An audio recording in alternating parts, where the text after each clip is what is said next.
हेरेर म चिकन कसरी बनाउँछु, चिकन तड्का हुन्छ कि के हुन्छ होइन, चिकन करी हुन्छ कि चिकन अब ग्रेभी हुन्छ कि चिकन सुप हुन्छ कि के हुन्छ त्यो बनाउने छु।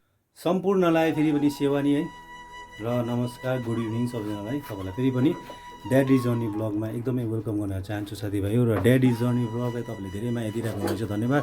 र अब चाहिँ म कन्टिन्यू तपाईँहरूलाई भिडियो आउने चाहिँ मेरो डेली ब्लग जस्तै हुनेवाला छ। यो चाहिँ हाम्रो सानोतिनो किचन यस्तै छ हो। यहाँनिर पापाले मलाई सघाउनुहुन्छ, यहाँनिर पापा भाँडा धुनुहुँदैछ र म चाहिँ यहाँनिर अब सब्जी पकाउने छु र खाना पकाउनु स्टार्ट गर्नेछु। र खाना पकाउँदाखेरि चाहिँ मेरो यहाँ डल्लेलाई पनि मैले पढाउनु मिल्दैछ, किनभने नेपाली पढाउनु धेरै साह्रो छ साथीभाइ। र तपाईँ हेर्दै जानुहोस् र यो सर्ट भिडियो हुनेवाला छ। तपाईँहरूले यसरी माया दिँदै जानुहोस्। र जो पनि नयाँ हुनुहुन्छ मेरो च्यानलमा, उहाँले मलाई फेरि पनि च्यानललाई थिचेर सब्सक्राइब गर्नु सक्नुहुन्छ र मलाई सपोर्ट अनि माया गर्नु सक्नुहुन्छ। ड्याडी जर्नीको ब्लग चाहिँ यस्तै छ। यो भिडियोमा यो ब्लगमा बनिरहनुहोस् र तपाईँको धेरै माया सपोर्ट यसरी दिइरहनुहोस् है त साथीभाइ।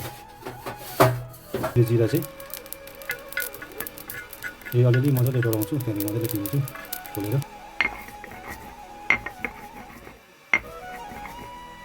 र यसलाई डिप फ्राई गर्दिनँ, म यसलाई मिडियम फ्राई गर्नेछु हो। चिकनको रेसिपीमा चाहिँ मैले सिम्पल यो हालेको छु, प्याज, यो अदुवा, लसुन, टमाटर, यो जिरा हो भुटेर मैले। अन्त यो चिकन मसला यति चाहिँ म प्याज हालेर मजाले यसलाई कम्ती तेलमा म मजाले फ्राई गर्नेछु, ब्राउन बनाउँछु। र मेरो यो प्याज ब्राउन भइसकेको छ है। र अब यसमा चाहिँ म युज गर्छु टमाटर। है टमाटर पाकिन्छ मजाले म प्याज हालेर फ्राई गर्नेछु।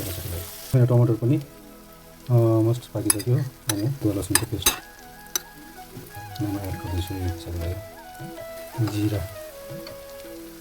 पनि कम्ती एड गर्दैछु। यसको साथसाथै म चिकन मसला पनि हल्का कम्ती एड गर्छु, आधी चम्ची जति। गुड। मेरो यहाँ फुचेले आधी पढिसकेछ, मेरो फुचेले पनि हो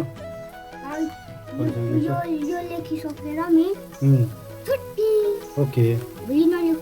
लस लु छिटो लिएर जाऊ, छिटो लिएर बाबा आउँदैछ। साथीहरू मेरो यो मसला मजाले पाकिसक्यो हो। भन्दाङ मिठो हुँदैछ। अब म चिकन हालेर यसलाई मजाले मिक्स गरेर फेरि 5-6 मिनट मजाले पकाउन सक्छ। चिकनको अचार जस्तो पो भएको।